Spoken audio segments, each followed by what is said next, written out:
How did you, like, I mean, I'm sure it's like something that you've dealt with on the job, but like, how did you come up with the concept for Honeycomb? Oh, well, it came from our struggles at Parse. And, Mhm. after we were acquired by Facebook, Parse, we were doing a lot of things that were kind of, it was years before its time. Like we didn't have the name for microservices and stuff, but that's what we were doing. And it was this massive multi-tenant architecture where, you had millions of mobile apps sharing same backend components, Mhm. And one app hits the top of the iTunes charts every other day, and you're just like, where the fuck is this traffic coming? Sorry, That's all where right. is this traffic coming from? And like none of the tools that were around were helpful. Yeah. We were starting from scratch every time because it's not always the app with the most traffic that's hurting you. Mm. Sometimes it's the one with that just shipped a. Oh, also these mobile apps, they could all ship new versions at any time, and you have no knowledge or control over it, right? Mhm. And the tools that were available were just not helpful because they were all built from monoliths, right? They all assumed that the top 10 list would tell you what was wrong, right? And they just didn't. And it was like it was professionally like embarrassing to me that our uptime was sometimes like 98% in a month. Like it was terrible. We were also using MongoDB like when in the early days when there was like one lock per replica set. So multi-tenancy was we were kind of we were swimming upstream as it were. But we got to Facebook, and Facebook obviously had built some really powerful tools for understanding their web app, most of which didn't help us really, but there was one that did. It's called Scuba, and Scuba was butt ass ugly. Like it was hostile to users, but it did one thing really well, which is just slice and dice on high cardinality dimensions in basically real time. And this, like, we started feeding some data sets from our backend into it, and the time it took us to figure out which app was constraining any resource in our system just like dropped like to seconds, and that's how we finally got a handle on our problems. And it made such an impact on me that when I was leaving, I was just like, nothing like this exists. And I don't know how to engineer anymore without it. Like it's become so core to how I, not just how I do my job, but how I see the world, how I, how I decide what to build and how I know if it's working. And it's like my five senses for production. And going back to not having it, just I would be so much less powerful as an engineer.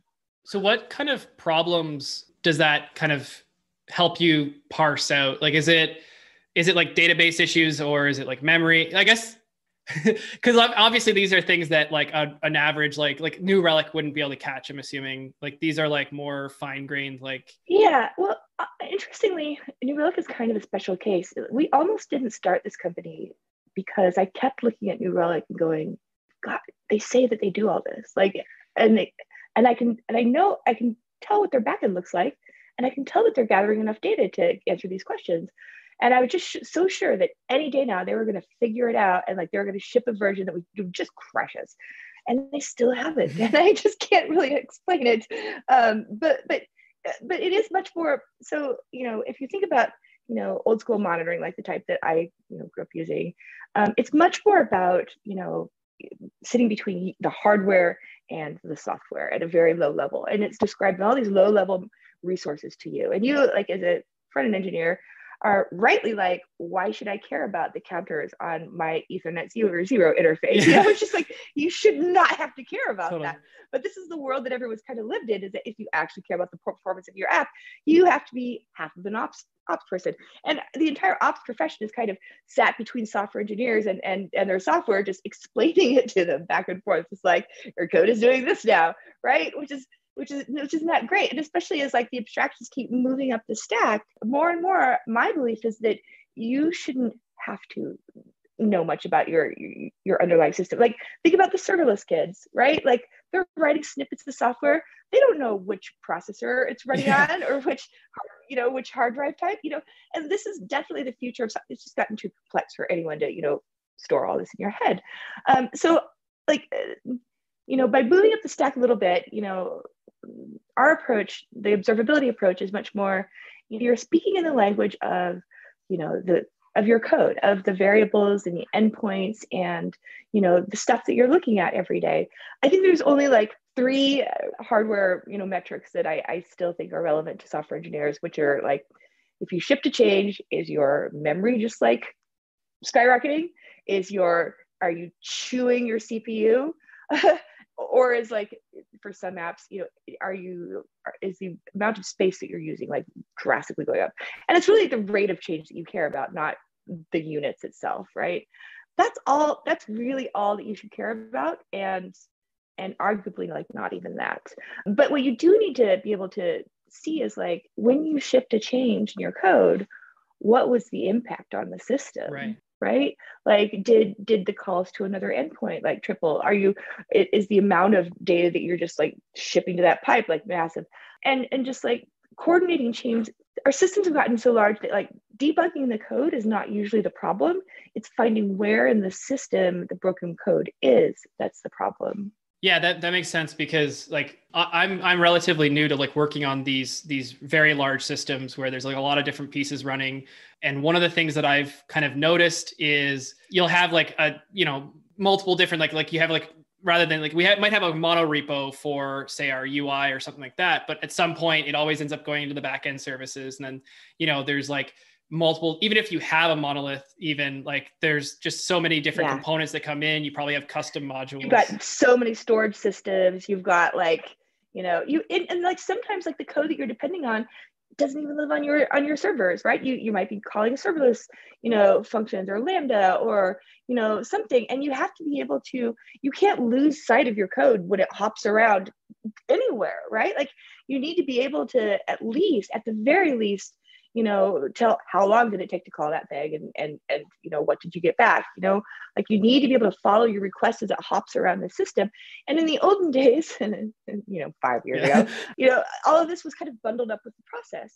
So if all else failed, you could just attach a debugger and step through the process as it hopped around your system.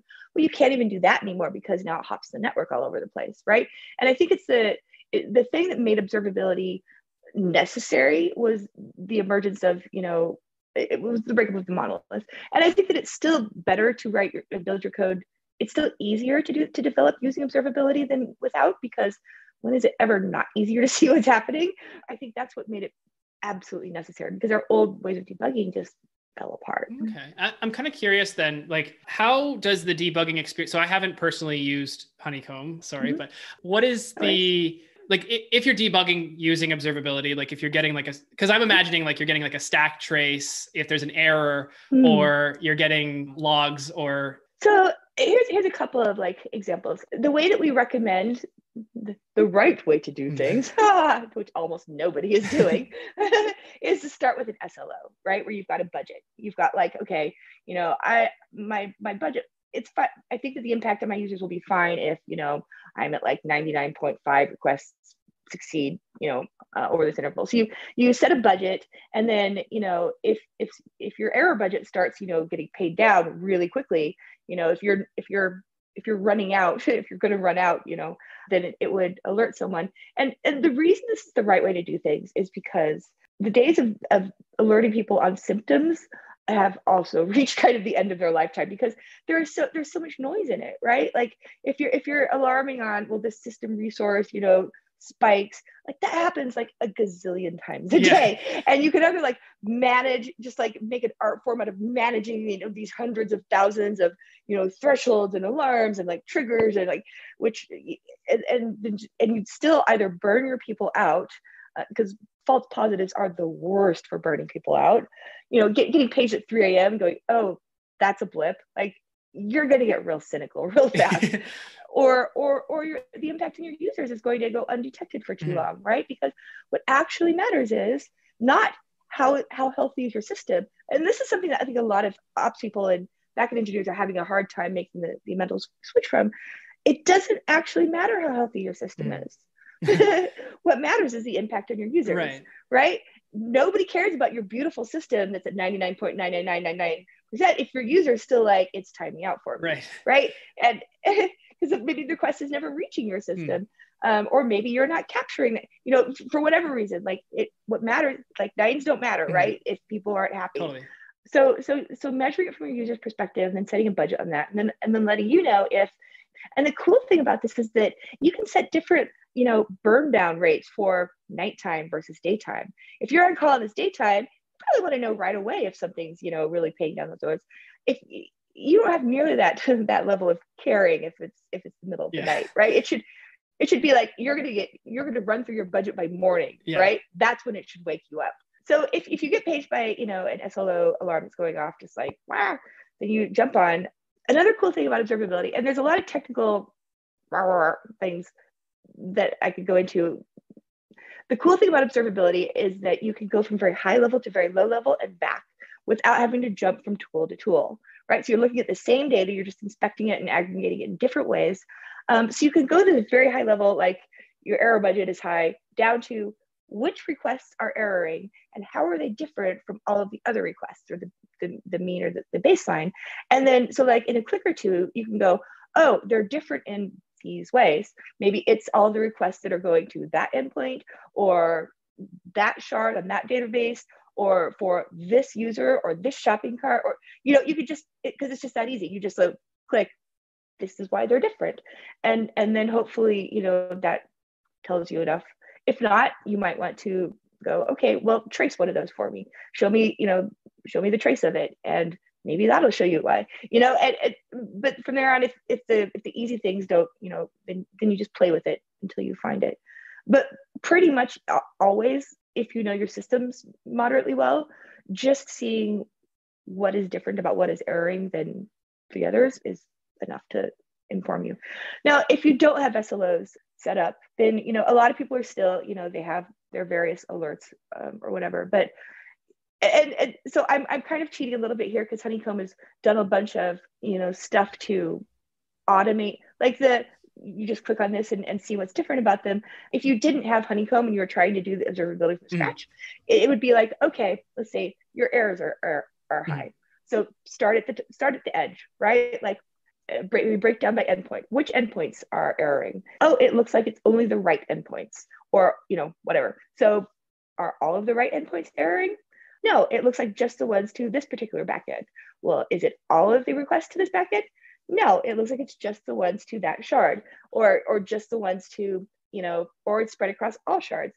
What do they have in common? And it's just kind of this like iterative process but what's magical about this is it doesn't require a lot of knowledge. You just ask the question and you follow the data where it takes you, right? And it's difficult to overstate how different this is from the old way of debugging, which really rested on a lot of intuition and a lot of scar tissue, a lot of knowledge of past outages, right? Because if all you have are these dashboards you can't really like repeatedly ask these questions of, then it's like looking at art on the wall going, I bet it's Redis. And then you go look for evidence that your guess is correct, right? And if it's not correct, you make another guess, and then you go look for evidence that your guess is correct, which, like, for most of computing history was good enough, was pretty good, because systems tended to fail in very predictable ways, right? And as soon as you narrowed down the component or whatever, then you would like SSH in and start, debugging it that way. But now there's just too many components that, like, you're not failing predictable ways. It's more like, when you've got a mature shop, every time you get paid should be something different, which is kind of terrifying, right? Like, your intuition, it's terrifying, but it's also awesome, because in the olden, like, you've seen olden days, but like what that meant was that the debugger of last resort, the person who knew your systems best, would always be the engineer who had been there the longest. Right. Yeah, of course. Which it's really kind of depressing. I guess